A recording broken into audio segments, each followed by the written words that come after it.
Por que essa importância? Porque, em primeiro lugar, as guerras mundiais foram guerras totais. O que eu quero dizer com isso? Os países que estavam envolvidos, eles não estavam guerreando para pegar um território do vizinho, controlar uma riqueza, como, por exemplo, os Estados Unidos invadem o Iraque para pegar o petróleo. Não era uma questão simples assim. Guerra total era: nós vamos usar todas as nossas forças e todos os nossos recursos para aniquilar a nação vizinha. E isso numa escala planetária. Era França, Inglaterra, Alemanha, Estados Unidos, Japão, todo mundo. E esses países exatamente empreenderam a ciência, as técnicas, para semear a desgraça, a destruição. Tudo isso, pessoal, todos esses, eu fiz essa referência aqui, todos esses acontecimentos, eles forneceram aos intelectuais, aos artistas da primeira metade do século XX, subsídios, matéria-prima, para questionar uma mentalidade, certos valores que vinham sendo nutridos desde o século XVIII. Né? Porque, que mentalidade é essa que eles iam questionar? Com licença, eu vou tomar água. Bom, desde o século XVIII, pessoal, no século XVIII e no século XIX, se observou, voltando um pouco mais na história, né, se observou um grande desenvolvimento técnico, científico e industrial na Europa. Né? Então é a época da pujança do capitalismo, né? Aparece a indústria, aparecem as grandes cidades, aparecem as ciências, né? Você vê a biologia, a física, a química, as coisas todas aparecem no século XIX. Existe um progresso, mas numa escala nunca vista da ciência e das técnicas. Exemplo disso são as máquinas. Né? De repente, o cara antes levava um mês para fazer um sapato, de repente você faz 200 sapatos em 1 hora. Né? E no plano do pensamento, da filosofia, começou a haver uma espécie de um entusiasmo em torno da ciência, da técnica. Entusiasmo esse que logo deu lugar a uma espécie de um culto cego à razão, à técnica e à ciência. Então, começaram a surgir pensadores que acreditavam que, por meio da ciência, por meio da técnica, por meio do conhecimento racional, o homem ia conquistar um progresso, né? Ia se dar um progresso, e esses elementos iam permitir se construir, por exemplo, uma sociedade perfeita. Né? Então, para eles, por exemplo, com a ciência ia se curar todos os males. Né?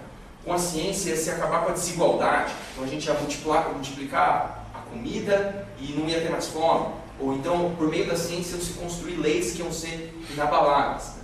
Muitos filósofos viam o homem como parte de um processo de evolução, ou seja, como a razão, o conhecimento, fosse uma coisa maior ao qual o homem pertence. Né? Então, e estaria num progresso, numa evolução. Então, e muitos deles apontavam para as sociedades do momento para mostrar como prova. Então, olha a França, olha o desenvolvimento da França, ela tem indústria, ela tem ciência, veja o progresso. Né? Antes era um país medieval, está caminhando para veja que existe evolução, né? Com ordem existe progresso. Né? O lema da nossa bandeira, não, o lema da nossa bandeira vem do positivismo do século XIX, precisamente, de um autor que defendia isso. Né? O progresso só se dá pela ciência, só se dá pelo conhecimento, pela razão. Não é? Bom, mas o grande problema é que se existe um progresso, o século XX vem para exatamente provar o contrário. Por quê? Como que um sistema que está em progresso culmina numa crise de 29? Como que um sistema que está em progresso culmina numa Segunda Guerra Mundial que mata 40 milhões de pessoas usando a ciência, que termina com a flor de rosa de Hiroshima, isso sumiu. Termina com a rosa de Hiroshima, né, com a bomba atômica. A ciência constrói uma bomba que em 1 segundo mata 200 mil civis, não soldados. Foi em cima de uma cidade, não foi em cima de um exército. Né? Então vejam, como é que a gente fala em progresso depois disso? Como é que a gente fala em razão depois desse uso das técnicas dos conhecimentos para a destruição, para a desigualdade, para o desequilíbrio? Não é, pessoal? Então, precisamente, eu cito aqui uma comentadora do autor do estudo que diz o seguinte: a reflexão perante a ininteligibilidade mundana levou à constatação de que o ser humano está completamente desamparado, sem pontos de apoio que possam ser caucionados por uma entidade extra-societária ou por uma lógica histórica que vem afiançar seus projetos sociais individuais. Então, se você pegar o homem no século XIX, o indivíduo ele era parte da nação. Então, ele se via, sou francês, né, por exemplo. Ele se via como parte de um projeto em progresso. Então o mundo está em progresso, né? A indústria, então eu vou participar desse progresso, sou parte de um espírito maior. Não é? Mesmo a própria Alemanha nazista foi movida por esse espírito de nacionalidade. De repente, depois da Segunda Guerra Mundial, depois da destruição, do colapso, se torna ininteligível isso. Como falar em nação se nós estamos matando uns aos outros, nós os homens? Como falar em progresso se é essa ciência que faz uma bomba atômica, né, que leva o Santos Dumont a se suicidar, né, porque usaram, por exemplo, o avião que ele construiu para guerrear, né, o próprio, da foto da linguinha para fora, lá, o Einstein, né, ele morreu depressivo, né, por causa da bomba atômica. Ou seja, como falar em progresso, como falar um princípio, né, que reja o universo, que reja a própria vida, né?